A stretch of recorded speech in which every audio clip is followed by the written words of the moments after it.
Well, it's been 3 weeks since I finished up on the chopper build, and in that time I've been plotting and planning what to do next. So today I'm going to reveal to you the new project. Only you've seen this bike before. In fact, you've seen it every single time you've watched one of my videos. So in that very clip there, my intro clip, this is the motorcycle you keep on seeing.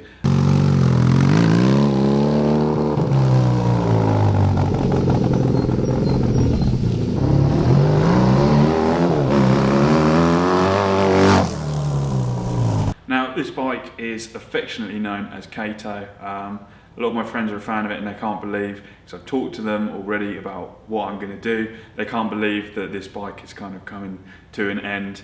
But honestly, since the Triumph came along, I've fallen out of love with this because the Triumph is superior to it off-road. And that's for a couple of reasons. But what I'm hoping to do is level the playing field. And making some of those modifications is going to mean that it's just easier to kind of strip the bike and rejig the whole thing.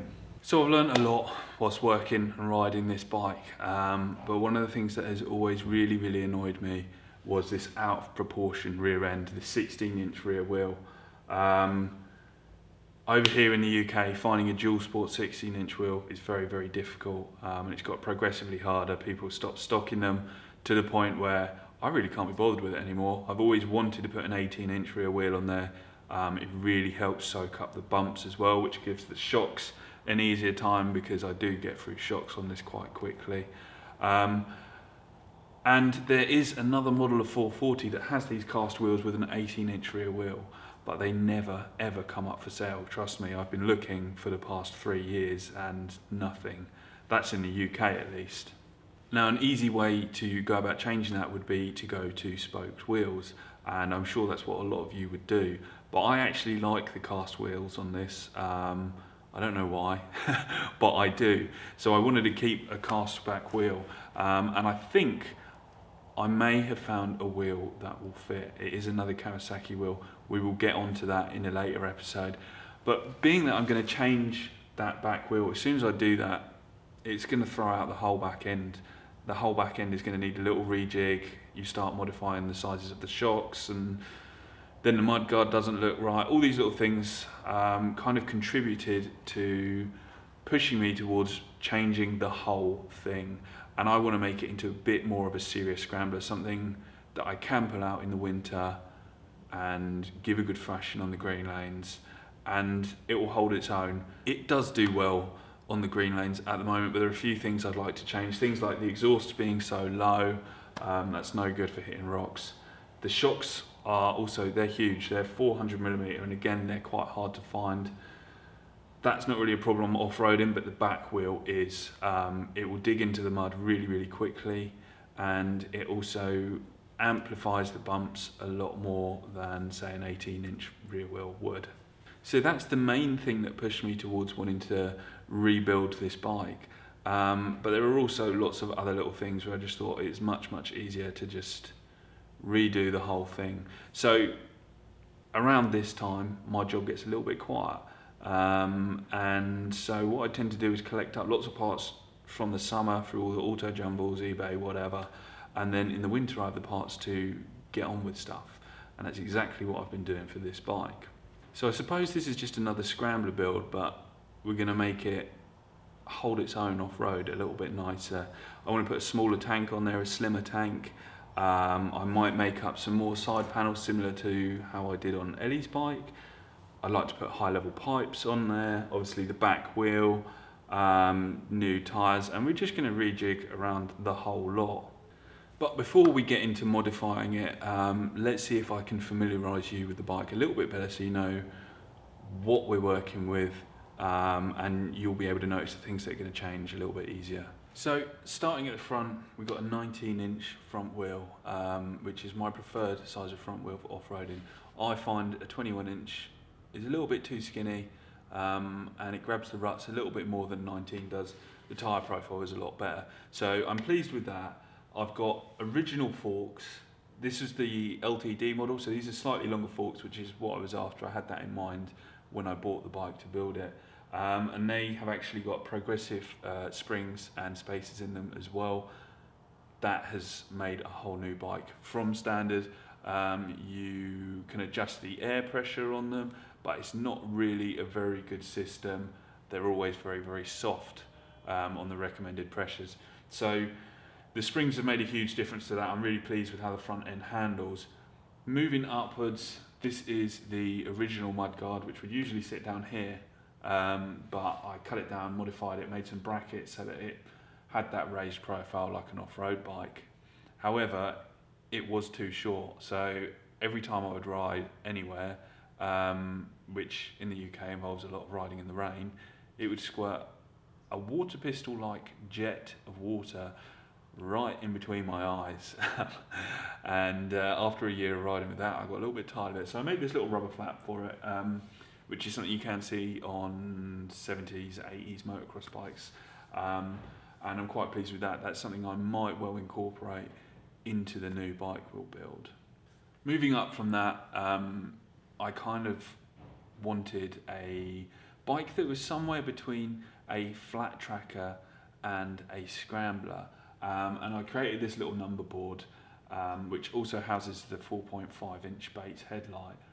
That was really nice because at the time where I couldn't really do any wiring, I was a bit scared of relocating any of the wires. And if you've ever looked in the headlight of an 80s motorcycle, you know it's an absolute rat's nest of wires. So that gave me something to house them behind, keep them nice and dry, out of the way. It also removes very, very easily, so if I needed to maintain any of them, I could. Moving towards the centre of the bike, we have the mighty Z440 engine. Now, this was the first engine I started taking apart, having a look at what was going on and solving problems. In terms of modification, there's not a huge amount done. It has got a ported and polished head, which I did myself, and I'm running the Mikuni VM32, so they're slightly larger than what we put on the chopper. They're very, very good, and they absolutely transform the bike. It's a much more aggressive ride now, or at least as aggressive as you can get from an 80s cruiser motorcycle. The tank, again, that's the standard tank from the LTD model. This was also at a stage where I was experimenting with creating patinas and doing different kinds of paint work. So that's something I was quite happy with. The whole bike is starting to get a little bit too crusty now. I like a little bit of crust, but it's getting a little bit too far, so I need to stamp that out. The pipes, the down tubes are the standard down tubes, which I've heat wrapped. I'm now anti-heat wrap. I wouldn't ever do that again. It rots your exhaust really, really quickly because it's a combination of moisture. They will retain the moisture, then you heat it up. It's on the metal. It's just a recipe for disaster. So we're going to scrap those pipes, and I think we're going to go for some high-level pipes. Currently, with these reverse megaphones on, it runs superbly. I did a lot of experimenting with back pressure until it ran just right, and it runs absolutely beautifully like this. So hopefully we can do the same experimenting with the new pipes and we can get it running pretty sweet. They do require a little bit of back pressure. If you drop it too much, you will lose the low down power. You might gain some up top, but I'm not too bothered about that because I want to green lane this thing, so I want it low down. Back pressure is our friend for now. I've got standard footrests on at the moment. Now, the plan was always for me to have those lovely pre-65 foot pegs that I put on the Triumph, so I bought a pair. Only when I had Ellie on the back, she was slipping her feet off the pegs up and down hills, and that was no good, so I kindly donated the most serious set of pillion foot pegs you can get, and I stuck with the rubber ones, but really I'd like to change that now. I think I'll get myself a pair of those if we keep this as a two-up bike. I would kind of like to keep it capable of taking Ellie on the back as well. It is a nice bike for us both to get out on, but I think we'll let the bike decide that. The side panels, this was my first ever go with a bead roller. They're actually made out of a DVD player, believe it or not.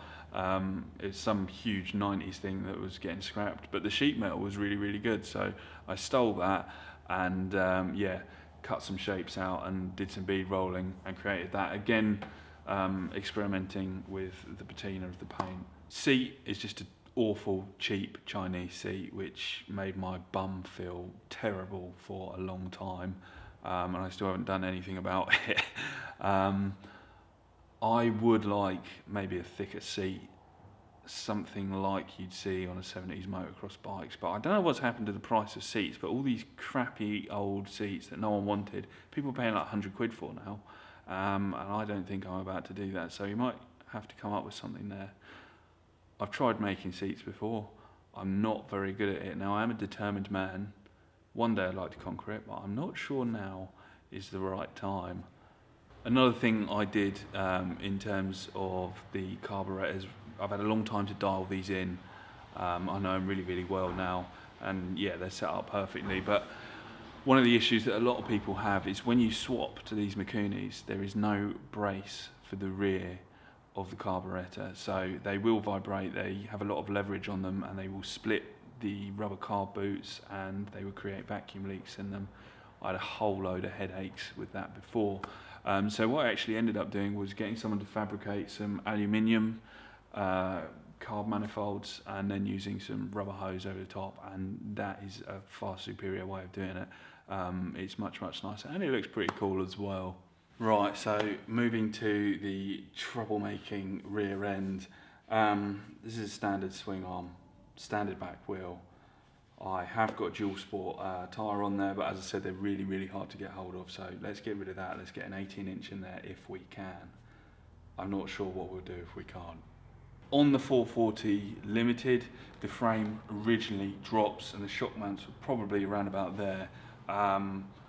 Because I wanted to have this straight line and raise it so that it was better for off-roading, I rebuilt the subframe sort of from here and here back. That again is something I might well change. I might put a kink in the loop, I might change the shock position, I'm not sure yet. A lot of this project I think is going to decide itself. Right, so now you know the background of Kato the 440. We need to start thinking about what we're actually going to do.